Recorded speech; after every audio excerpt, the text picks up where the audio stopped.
Hey, good morning, YouTube. Welcome back to the kitchen here.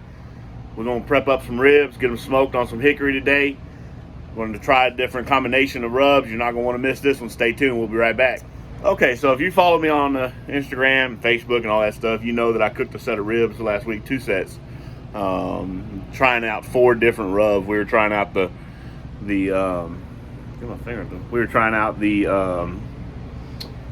barbecue rub, the SPG, the Texjoy, and the Yardbird. Okay, and it did okay. We did okay. It came out well. We think the SPG probably won, but there were some deciding factors that we didn't care for that we're going to eliminate today. So the first thing was sauce. We thought the sauce kind of covered up, or it could have potentially covered up what we were looking for to try to achieve, and that was to find out what rub was best. So today's ribs, I'm not going to do any kind of sauce on them. I'm just going to do a dry rub. Second thing was we smoked them on mesquite like I do my beef. And while I absolutely love mesquite on brisket and steaks and things like that, it was probably a little dark for pork rib. So today I'm going to try it on some hickory. We're going to see what that does. I know that's kind of a competition blend. A lot of people use hickory in competition, so we're going to do a little hickory smoke today. We're only doing 1 set of ribs. I'm not doing another comparison. What I'm going to do today is I'm going to give it a light shot of SPG on the base coat, and then I'm going to cover it up with the barbecue rub by Malcolm. So we're going to do SPG on the bottom, the barbecue rub on the top, do a dry smoke, dry rub, no sauce, and see how that works. It's all about science here. We'll get it figured out. Y'all hang on. We'll be right back. And by the way, I'm self-filming today. Mom's up Central Texas spending some time with the kids, and so she'll be home this afternoon right about the time these are done, or a little after. By the time they've rested, she should be here. But I'm doing self-filming, so some of the camera angles are not going to be what you would think they would, and also trying to hold a camera and rub ribs and do that kind of stuff. I don't have my tripod here. It's in the truck that Mom's in, so we're gonna do the best we can, try to bring you the best footage we can. So here's the kind of easy going deal. There's Days, of course. She's wanting to go outside. We got the St. Louis style spare ribs, kind of a smaller rack because it's just me and Mom, but it's nicely trimmed. It's pretty symmetrical, so I don't think I'm going to do much from a symmetrical standpoint or from a symmetry standpoint. I may cut that rib there, and I may hack that rib there, and just kind of, do it. So it's a nice symmetrical rub, set of ribs. We're going to go with the mustard binder, the SPG, and the Killer Hogs barbecue rub. Don't forget that when you get them out of the package, go ahead and get you a paper towel and just kind of pat dry that excess blood off of there and that liquid that they pack them in. Next thing you got to do is pull that membrane. You'll see this is a good set of ribs to show you where see that line right there of silver versus meat. That's that membrane. Okay, we've got to get that off of there. The reason is it just doesn't cook well. You can cook a set of ribs with it. It's not gonna make you sick or anything like that. It just gets a little tough, and you want the seasoning and the rub to penetrate in the meat and inside these ribs here, and it will not do it with that silver skin on there. Okay, it's going to be it acts as a blocker or a protectant, so it's not going to get in there, right? And then we're going to trim up just a little bit of this fat off here. Just take a little bit of that off right here, right through there. Not too much. Pretty good, pretty decent looking rack of ribs actually. So pretty pleased with how they look. So we'll get that silver skin. You can see their little butcher score right there when the butcher just got a little deep. Slice it. No, not the end of the world. No big deal. So we're gonna work on getting that silver skin off and start trimming up this meat. So you see I just trimmed off that piece there to make it a more flat level cook. That little score mark did kind of hinder me because when I pulled that silver skin off, it pulled off right there. So now I got to get this out of here. So another little hack for dealing with ribs when you're trying to pull silver skin or do anything, use a paper towel because it's going to help grab that better than you can grab it with a set of gloves and get it pulled up. All right, so you can see here I got a more symmetrical shape of ribs. This end rib here was really nothing but a big hunk of fat. Okay, so not a bad rib to eat if you're just looking for table fare. But when you're trying to make a nice symmetrical looking set of ribs, you don't want that on there. So I went ahead and cut that off. I squared up this end here. I took just a little piece off the top here to make it a more symmetrical rack of ribs, where it cook better, cook more even. So there you go. That's the rack of ribs there we're going to go with today. Not a whole lot of excess here. I may throw that on there just for the heck of it, just to give Daisy something to munch on, and we'll go from there. Next thing we're going to do, we're going to take that yellow mustard, we're going to give it a coat of binder. All right, so we got our little coat of mustard on here, a little coat of binder. It's rubbed in real good. I like to rub the edges. Not only that, just go slow and take your time and feel the meat, right? You're going to learn a lot. Like, see right there, I've got a little point right there I'm going to cut off of a piece of cartilage there. I'm going to take the scissors and snip that off. But just take your time and go over your meat. See what it's like. I mean, don't get in a rush. And when it comes to binders, a lot of people don't use a binder. A lot of people do. I promise you there's been competitions won with both. I always have used yellow mustard as a binder. It doesn't add any flavor. It's a good vinegar-based binder, and it helps that rub stick throughout. So preference is all yours. You do what you do. You do what you think's best. I'm a binder guy, and that's what I do. All right, so we got a nice little base coat of SPG on it.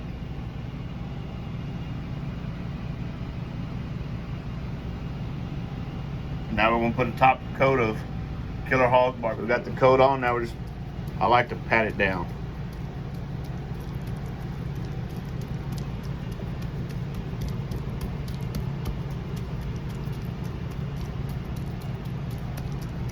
And once that's done, you'll kind of stand up and shake off any of the excess. Okay, now you've got a nice coat. We're just gonna flip them over, and now we'll do the same. All right, so as you can see, once you pat it down, you can see that SPG starting to come up through that Killer Hogs to make a nice blend. And then you just take the little bit that's on the edges that you've, on the board here, and rub your edges with it. Make sure you get some seasoning on the edges.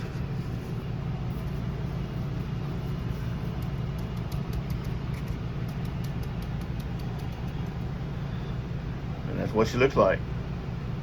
And we'll let her set here at room temperature and kind of absorb some of that seasoning and salt while we go get the fire started. All right, so as we talked about inside, we're going to use a oak and hickory hardwood lump by Cowboy charcoal, or Cowboy brand, and we'll use a Western Premium hardwoods, or Western Premium barbecue products hickory chunk, and we're going to do it in the Fornetto. So I'm gonna get the fire going and get the charcoal started. So basically, as the charcoal gets to going, we're using a couple of Weber cubes there. It'll get that basket of charcoal going. We lay out 4 pieces of hickory there. We're gonna put some more charcoal around it, and then we're gonna put the hot coals right there on top. Try to get them in the middle as best as possible. So we're gonna kind of line that edge with charcoal. About like that is how I like to do it. And so my first impression of this charcoal, this Cowboy brand, is that it's very small pieces. There's not a lot of big lumps, and I kind of like that. It's very well chopped up and a lot finer than a lot of the brands. So see how she cooks. So we're gonna let that get to doing what it's doing, and we'll be back. All right, we got the coals locked in. We got her starting to smoke. We'll get her up to temp, and we'll get the ribs on. What I'm looking for in theory, cook time is like a 3 + 1, 3 + 2. I know a lot of people do a 3, 2, 1 when they're doing sauce. We're not doing sauce. And really, that's a long time for a sauce to be on the grill, an hour. So I usually don't even do a 3, 2, 1. I do a 3, 2 in a 20 minutes or 30 minutes or so, but we'll see. We're gonna let them get going, cook them a couple of hours. We're gonna spritz them down with some apple juice, pineapple juice, apple cider vinegar mixture I have mixed up as needed, And then we're gonna wrap today in butcher paper, not foil. So another little experiment we're doing. So Dave's out here enjoying the grass, and we're just sitting back chilling. We'll be back. All right, she's right at 200 right now, and so I'm gonna throw them on and get them started. That's a nice clean smoke, and we're gonna get rolling. All right, so what you'll see here, as we've been getting that fire going for the last 30 minutes or so, 45 minutes, you'll see that has got that caramelized look. What it's doing is kind of sweating that meat. That salt's pulling that moisture out so that flavor can go in there. So that looks really good right there. I'm really impressed and really happy with it. All right, so we got them on here. We gently placed them there, being careful not to make any bare spots in the seasoning. We just took those scraps, rubbed them in the rest of that seasoning that was on the cutting board. We're gonna throw them on there and smoke them out, let Daisy snack on them or something. And we're gonna get rolling. It's right about 10:30. All right, y'all, we're an hour in. She's cooking right about 275, 280. A little hot. I may close her up just a hair.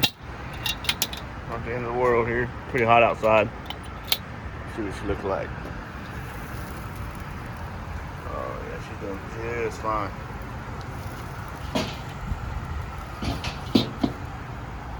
Just fine. Really pretty moist. A little dry here, not real bad, a little bit. So I normally spritz with apple juice, my little concoction, but I didn't realize I was out, so I'm just going to give them a little mist in the water here.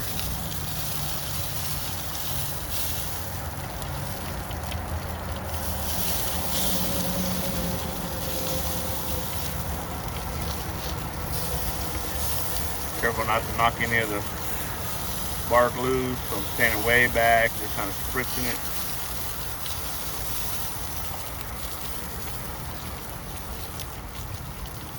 And a little coat there of water. Backside here. Spritz there. Our little riblets here, so let's spritz the water.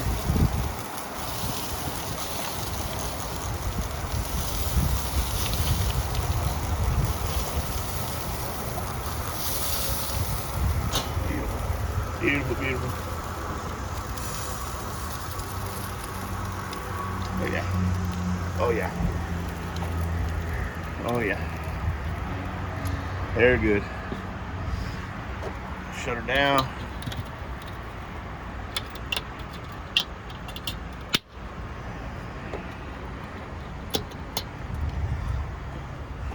Go ahead and close that vent. A little bit.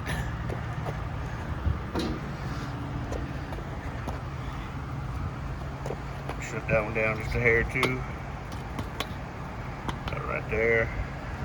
Should cool her off just a few degrees, and we'll check her again in an hour. Finally noon.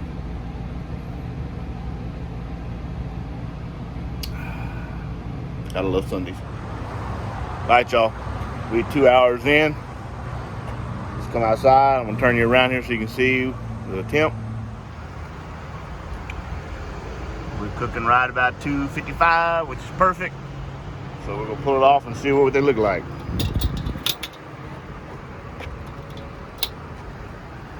We're good. Oh, baby. Yes, sir. Moisture on top, they stay good. Those babies ready to wrap. So we've got the butcher paper set out here. What I'm gonna do is I'm gonna take that parquet butter, I'm gonna give us a shot. We'll set a meat down on that parquet, wrap them up, put them back on for another about an hour. We'll check them and see what's going on. All right, we got them flipped up, laying in that butter. That's the bottom side there. Looks really good. It's just perfect. Absolutely. So what we're gonna do to the top, we're gonna do to the bottom, we're gonna give it a little squirt of the old parquet.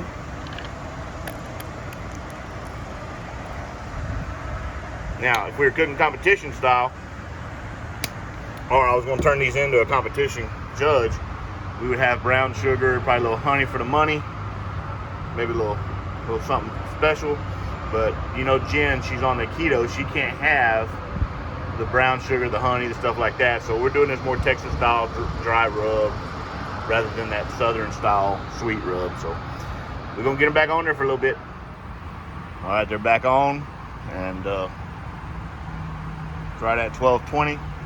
And here in about 30 minutes or so, 30, 45 minutes, I'm gonna start kind of checking the poke. I'm gonna do a poke test with toothpicks, kind of to feel that meat, to see if it needs to take the whole hour or if they'll be ready in 30, 40 minutes. Like I said, it's still grilling and smoking really good. So we'll see how she looks here in just a little bit.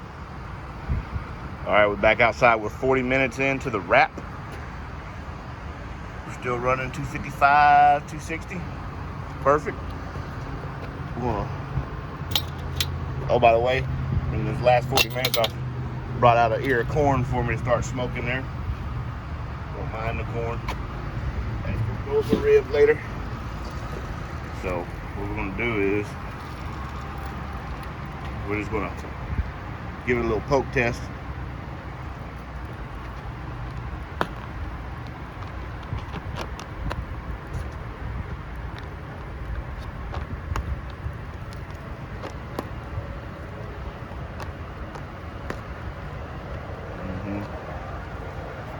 You get between those ribs, those bones, with the poke test, and it feels real soft and jello-y. Them dogs are about done right there. So I think I'm gonna prep to get ready to pull them off and take a look at them, and let that corn continue to smoke a little. All right, as you can see, those babies are good and done. Nice pull back.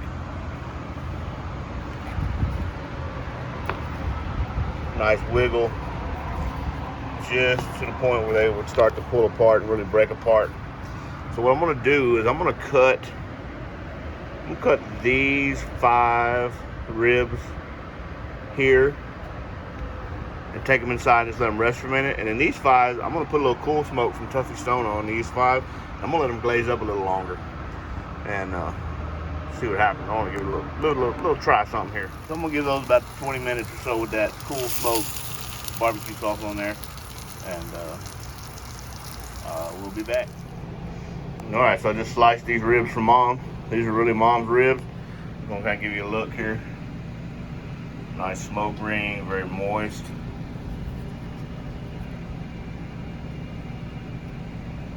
Very good looking rib. I'm gonna take a bite of this little one here, maybe this little one right here too. I'm gonna leave these 3 for Mom. That's about all Mom's gonna eat right there. So those are Mom's ribs. We'll flip them over here so you can see them.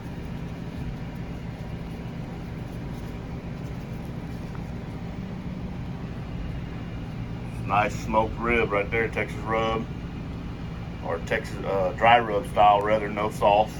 And in a minute here, we'll take a bite into this one here. All right, we're gonna take a bite in this small rib here. This is normally not the rib you'd want to try, but I just want to see what this flavoring is, because I'm gonna put them other 3 in some full for Mom when she gets here, and then I've got the other set out there with the sauce on it. But we're gonna give it a shot here and see what happens.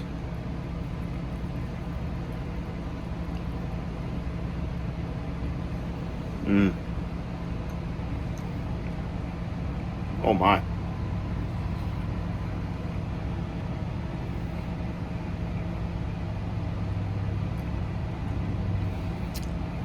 That is a killer rub combination.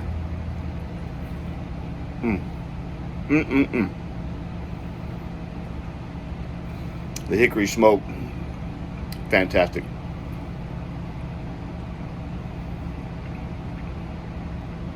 Wow, now I'm excited for the ones with the cool smoke barbecue sauce on it. I'm gonna finish this little rib. We'll be back. All right, so there's the set that we put the sauce on. Got some beautiful coloring. Really nice, very wiggly and jiggly, just like I like with great pull away here. We're gonna let those girls rest just a few minutes, and then we'll slice them and show you what they are. We'll be back. All right, let's try this again.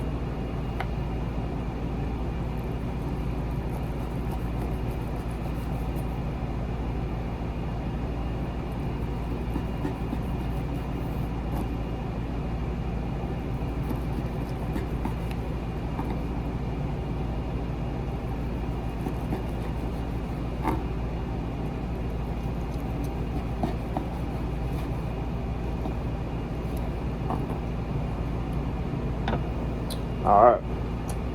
So obviously, if I was turning in a set, it would be 3 out of these 4 here, and then of course 3 or 4 more out of another rack. But let me show you.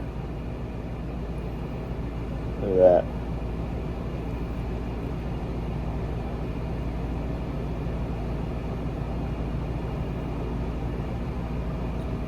Just fantastic. I can't wait to dig into this. So I'm gonna go for this end rib down here. This is the end rib. It's got to pull apart. Something I would never turn in, of course. Those are the ones I would turn in right there. Of course, I'd doll them up more for the judge, but we ain't judging. We eating today. Perfect bite mark, right off the bone. Wow.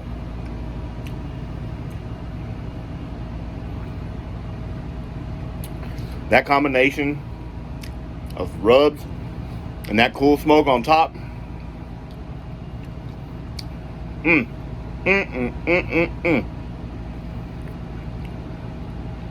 That, my friends, is a killer rib.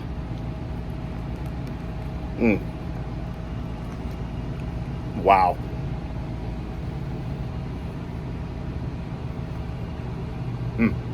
Amazing. Look at that.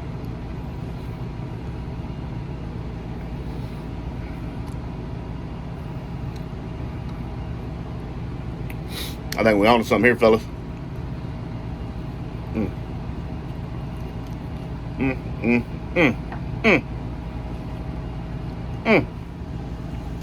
It's amazing.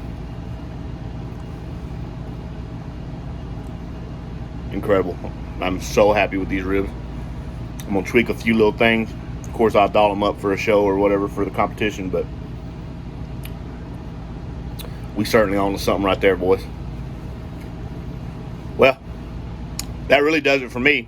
I'm gonna wait till that corn's done before I eat the rest of these ribs, and go ahead and eat me a meal. Hopefully Mom will be home by then. We can eat together. If not, I got hers up there in the microwave and full. It's not running, just kind of use it as a warmer. But nevertheless, man, hey, make sure you hit that like and subscribe button. We're gonna bring you so much content coming up in the future. We got some competitions, some state competitions, just my normal everyday or every Sunday cooking that I'm gonna do, trying out new rubs, giving you some reviews on some rubs.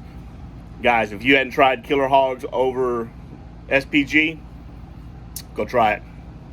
I'm gonna tweak a few things for competition, but that's a good knock your socks off base rub right there. Very pleased. And of course, find you some cool smoke by Tuffy Stone. That sauce is phenomenal. Nevertheless, hit that like and subscribe button. We sure appreciate you watching. We'll see you next time.